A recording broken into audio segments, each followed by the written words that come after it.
Kaya, guess ko kung bakit. Mahalo sila sa mga... Wala kang kaibigan mo. Bakit mo yun ako? Ano yun? Pero... Teenager? Ano, siguro mga 18 ako nun. 18 to 21. Lumalabas ka. Hindi. Hindi mo lang ako ni Mama Payas pinapayagan mo strike. Hindi rin naman niya ako pinapayagan. Pero makitama ng mga alustod.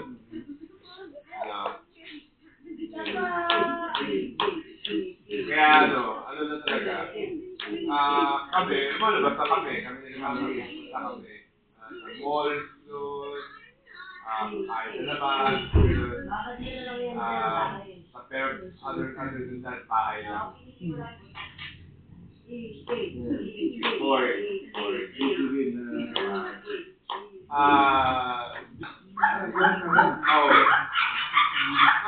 4 months. Sinamahan namin sila. Oo,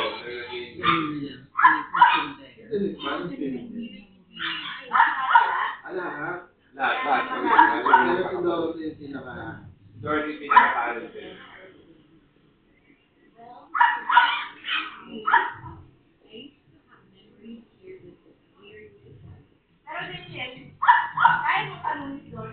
Siyempre, for women,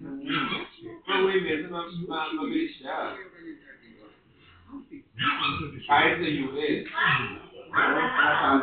Oo. Nakita ko kay Dorothy naman talaga. Pero kasi for men, dami yung kalasan. Yeah. Pero sa mga babae, Dorothy is up there. Kahit sa US.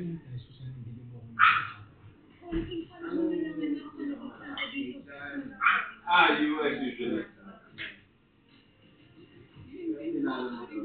Marami sila na talo. Kahit mahaba sila? Hindi naman kasi si Dorothy, hindi naman malalayo yung height nila eh. Mga babae, kapalapit lang. Saka si Dorothy, may height na rin si Dorothy eh. So, even beside Westerners, hindi naman siya iwan. Pero, layo. Ano pa lang, kapigilan pa lang ni Ethan. Kasi mga wingspan. Kapigilan si Ethan, magpatanggal sa akin. So, ang hirap.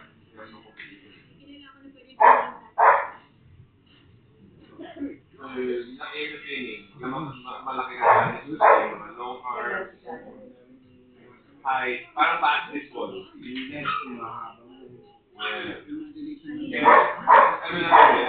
Pero sa swimming, may mga sports, may mga stroke pa rin na nag-excel yung mga short people.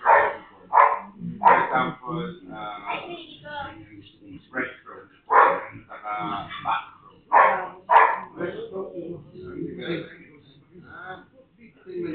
Ano kasi, very technical yung breaststroke. Yung kick. Yung magpapausan sa'yo. Hindi yung stroke. Meron pa rin naman. Makakot ko pa rin sa tubig. Pero mas umaandar sila yung sipa. Yung problem usually ng mga mas malalaking tao. Hindi sila flexible. So, doon lumalamang yung mga short. Yes. Yung mga Japanese, sila yung magaling sa breaststroke. Backstroke din. Kasi sa backstroke, kailangan din mobility pagdating sa likod. Although, ultimately, na-overcome pa rin sila. Yung malaki ka talaga. Bukan din yung training mo. Natalo mo talaga yung person, right? Wala masyadong team sa swimming. I don't know why.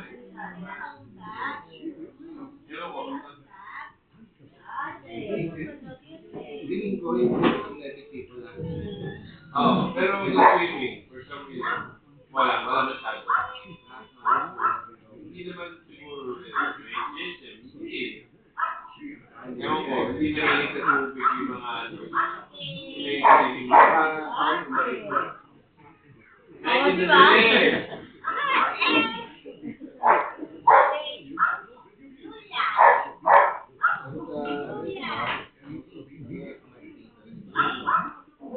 running, mahaba yung mga paa. Kahit volleyball. Mahaba yung legs. Di ba yung mga, wala yung Asian, kaya yung pinaka, ang sport na natin yung powerlifting. Olympic lifting, gymnastics, yeah. Saka yung mga Chinese. Magaling sila sa mga gymnastics. Kasi yung mga sports nyo yun, pag maliit ka, advantage. Olympic lifting, maliit lang. Yun lang yung mga sports na nag-i-excel yung mga Hindi. Ang reason bakit advantage is yung certain sports. Kasi, leverage it. Tapos yung weight, hindi kailangan mag-travel ng mataas. Eh, kung malaking tao ka, hindi mataas din sa travel yung weight. Pero kung maliit, ganyan lang. Angat mo lang. Kaya perfect yung mga aces sa mga ganun sports. Kasi rugby, kailangan malaki. Soccer, football, lahat. Baseball, lahat ng physical. Yes, Check lang ang hindi physical eh. Billiard, bata. Saka boxing, gagaling din yung mga boxing. Tapos shooting, pero kasi shooting, siguro the reason why hindi malaki ang shooting dito kasi mahal eh.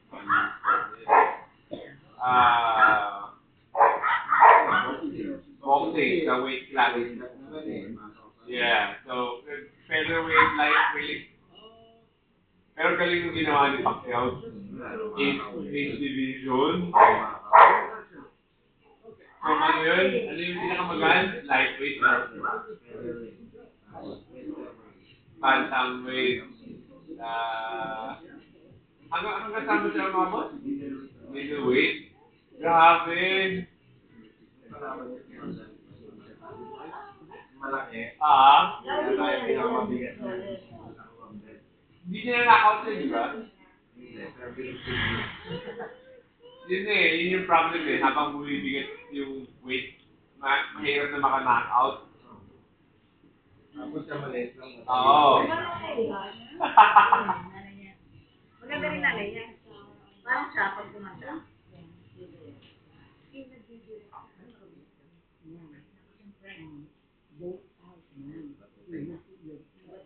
Nagiging. Pinakausap. Ate. Ate. Sabi mo rin yung ate.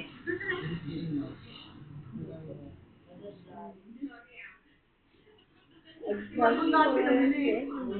Sa'yo, dito na 6,000. Dalawang pan. Limang bra. Ang ganda mong nabili niya baby bread. Mahal nung bras eh. Wala nang bibigay. Maganda yun. Airy. Ano yun? Airy.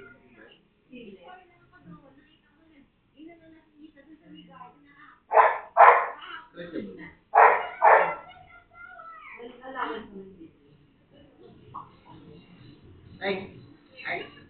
Yan. Nagagama. Ang galing mo. Nakarating. Natutulog ka. Yung pangalan ng nanay. Tignan titignan mo yung mata niya, bro.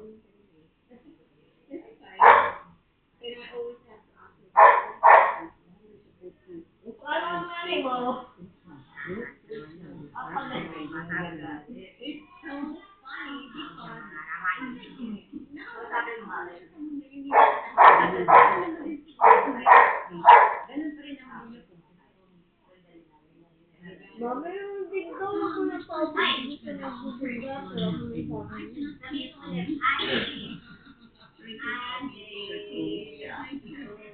Wala ko, wala na yung